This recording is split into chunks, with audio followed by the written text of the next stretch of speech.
जय श्री कृष्ण। प्रणाम भक्तजनों। आज हम दशा माता के तीसरे दिन की कथा सुनेंगे।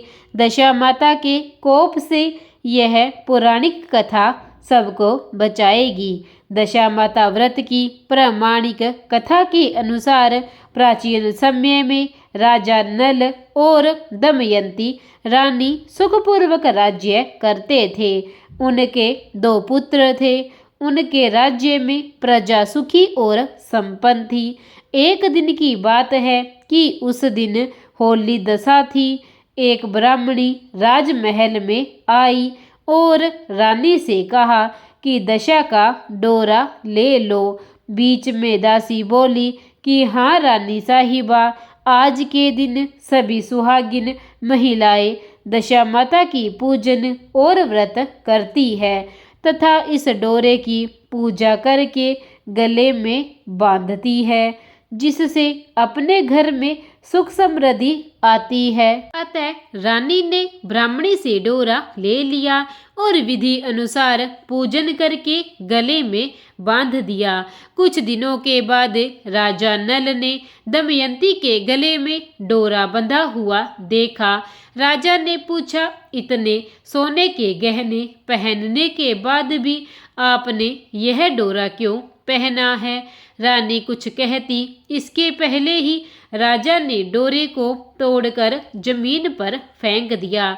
रानी ने उस डोरे को जमीन से उठा लिया और राजा से कहा, यह तो दशा माता का डोरा था। आपने उनका अपमान करके अच्छा नहीं किया। जब रात्रि में राजा सो रहे थे तब दशा माता स्वप्न में बुढ़िया के रूप में आई और राजा से कहा, हे राजा, तेरी अच्छी दशा जा रही है और बुरी दशा आ रही है। तूने मेरा अपमान करके अच्छा नहीं किया।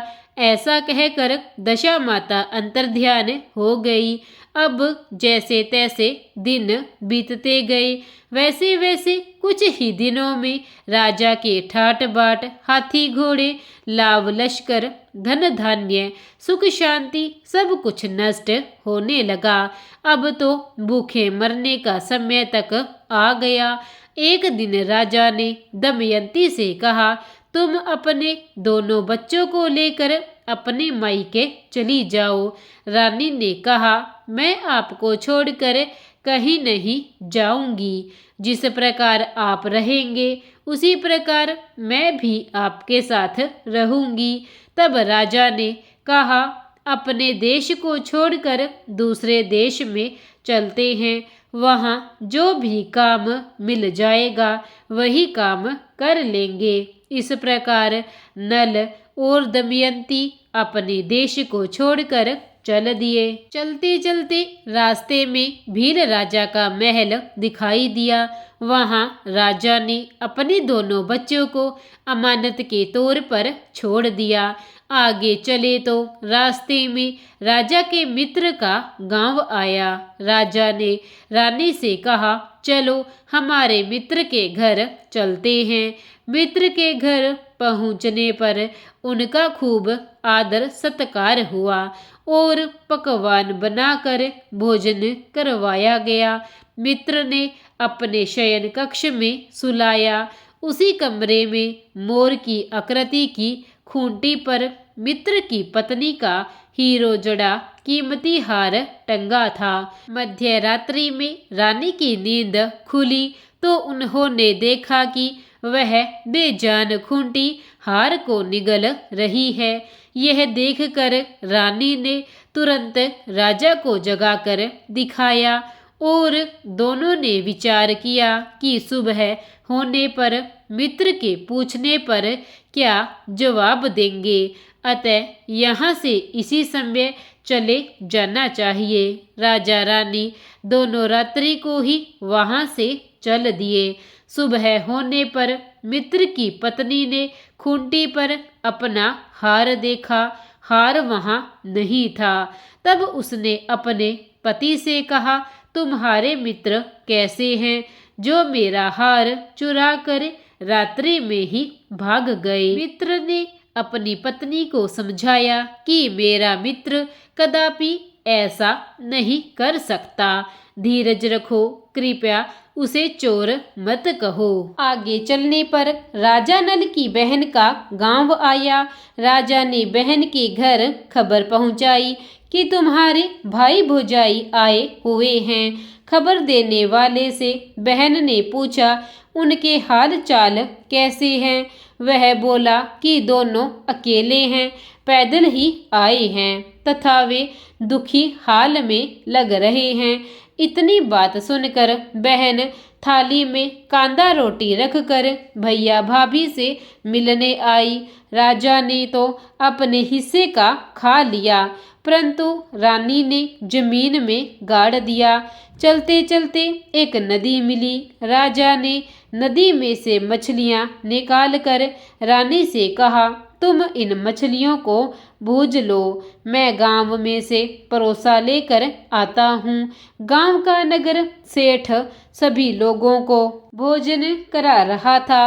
राजा गांव में गया और परोसा लेकर वहां से चला तो रास्ते में चील ने झपटा मारा तो सारा भोजन नीचे गिर गया।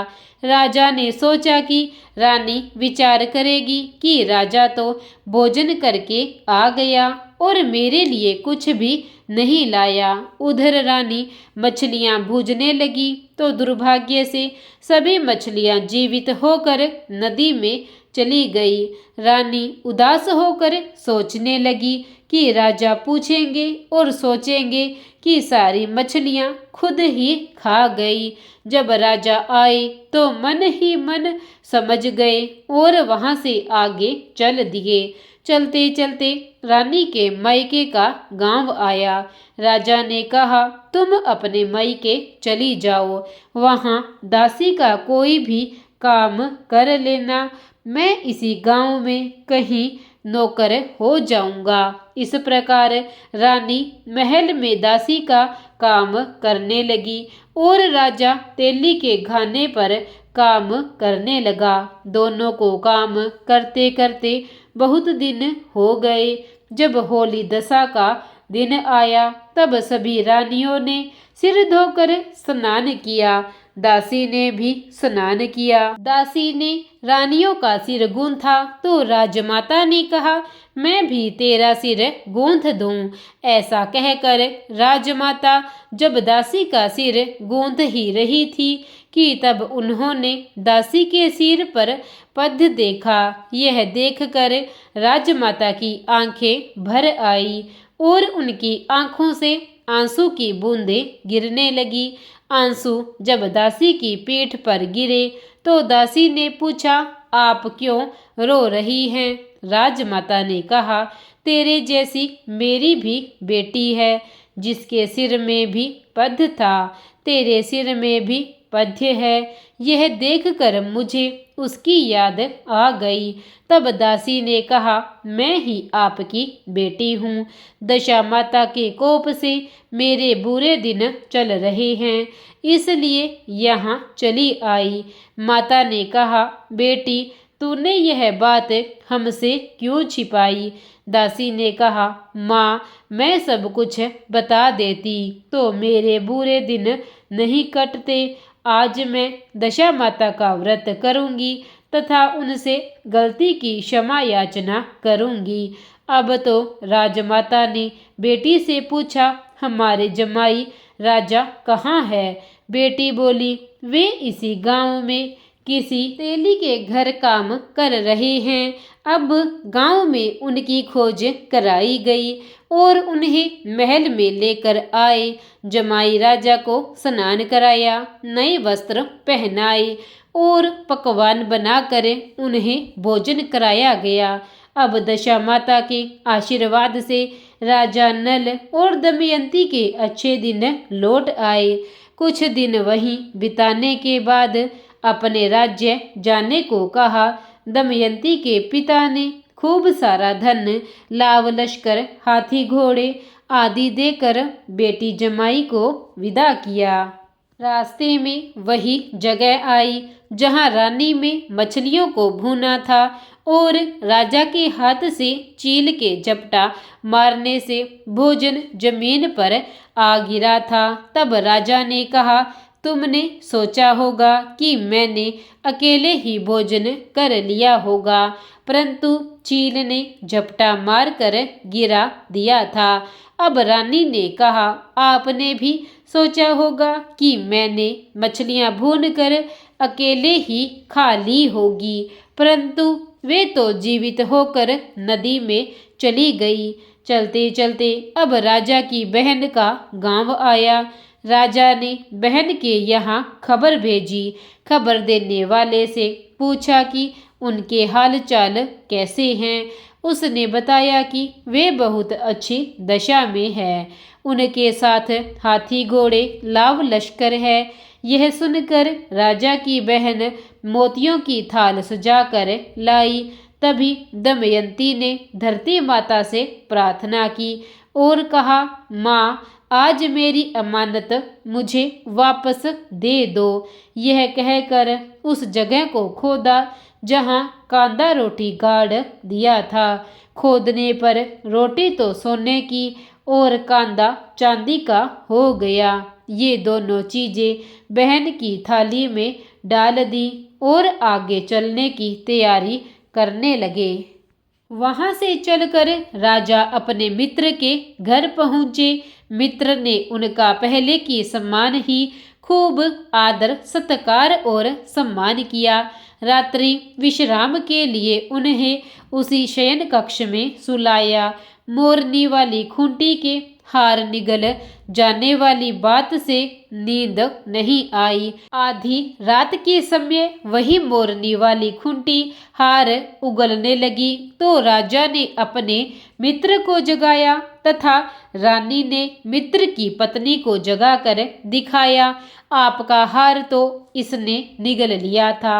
आपने सोचा होगा कि हार हमने चुराया है। दूसरे दिन प्रातःकाल नित्य कर्म से निपट कर वहां से वे चल दिए। वे भील राजा के यहाँ पहुँचे और अपने पुत्रों को मांगा तो भील राजा ने देने से मना कर दिया। गांव के लोगों ने उन बच्चों को वापस दिलाया। नल दमयंती अपने बच्चों को लेकर अपनी राजधानी के निकट पहुँचे तो नगरवासियों ने लाव लश्कर के साथ उन्हें आते हुए देखा। सभी ने बहुत प्रसन्न होकर उनका स्वागत किया तथा गाजे बाजे के साथ उन्हें महल पहुंचाया। राजा का पहले जैसा ठाट बाट हो गया। राजा नल दमयंती पर दशा माता ने पहले जैसे कोप किया वैसा किसी पर मत करना और बाद में जैसी कृपा करी दशा माता वैसी कृपा सब पर बनाए रखना। कथा कहने वाले और सुनने वाले दोनों का भला करना। इसी प्रकार यह कथा यहीं पर समाप्त होती है। प्रेम से बोलिए दशा माता की जय। प्रिय भक्तजनों, अगर आपको कथा अच्छी लगी हो तो कथा को लाइक और चैनल को सब्सक्राइब जरूर करें। धन्यवाद।